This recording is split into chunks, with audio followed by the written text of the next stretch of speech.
Welcome to Telugu one. నేను మీ anchor సర్ది. వాళ్ళు మనతో పాటు pan India music director Ravi Basur గారు ఉన్నారు. ఆయన సౌండింగ్తో సినిమాల్ని ఒక లెవెల్కి తీసుకెళ్ళిన రవి బసూర్ గారు చంద్రహాస మూవీ తీసుకొని వస్తున్నారు సెప్టెంబర్ 19th తెలుగు ఆడియన్స్కి. సార్ ఏంటి ఎలా ఉండబోతుంది movie?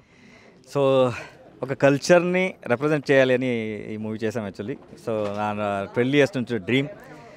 So I have travelled with that Yakshagana. So అన్ని అక్కడ హిట్ అయింది. సో తెలుగు ఆడియన్స్కి ఇది పరిచయం చేయాలి అని.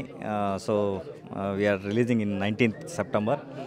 సో ఇక్కడ కూడా చాలా ఇది కల్చర్ ఉంది. సో అట్లీస్ట్ చూసిన తర్వాత ఆ కల్చర్ బయట వస్తేస్తే I'm happy. And Prashanth Neel గారు మీ కాంబినేషన్ అంటే తెలుగు ఆడియన్స్ అవ్వచ్చు, కన్నడ ఆడియన్స్ ప్రతి ఒక్కరు కూడా వెయిట్ చేస్తూ ఉంటారు. సో తొందరలో రాబోతుంది ఎన్టీఆర్ నీల్ కూడా. ఆ కాంబినేషన్ షూట్ కూడా ఆల్రెడీ స్టార్ట్ అయిపోయింది. మీరు కొంచెం ట్యూన్స్ కూడా చేసినట్టున్నారు. ఎలా ఉండబోతుంది ఆ మూవీ? సో వీఆర్ కంపోజింగ్ జరుగుతుంది. So very soon we're going to particularly అంటే ఇలాంటి మూవీస్ తెలుగు ఆడియన్స్కి చాలా వెయిట్ చేస్తుంటారు. లైక్ రీసెంట్గా మహావతార నరసింహ కూడా అంతే, కాంతారా అంతే. సో ఎలాంటి ఫిలిం వచ్చినా కూడా ఆ మంచి స్టోరీ ఉంటే డెఫినెట్లీ యాక్సెప్ట్ చేస్తారు. సో సెప్టెంబర్ 19th మీరు ఎలాంటి రెస్పాన్స్ ఎక్స్పెక్ట్ చేస్తున్నారు తెలుగు ఆడియన్స్ నుంచి?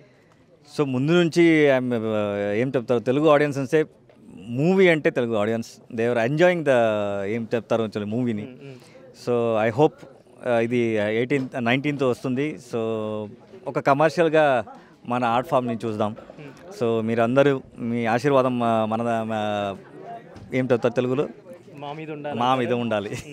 అండ్ పర్టికులర్లీ ఇది మీరు డైరెక్ట్ చేశారు ప్లస్ మ్యూజిక్ కూడా మీరే. సో మీరు డైరెక్షన్ ప్లస్ మ్యూజిక్ చేసేటప్పుడు ఇంకా ఎలాంటి ఇన్పుట్స్ ఇస్తారు సార్ సినిమాకి? 100% సౌండ్ గురించి మీరు you can going to experience with different angle. దీంట్లో మనం ఫ్రీక్వెన్సీ ఓరియంటెడ్ నేను డిజైన్ చేశాను. So theatre going to be blast. Thank you sir, thank you so much.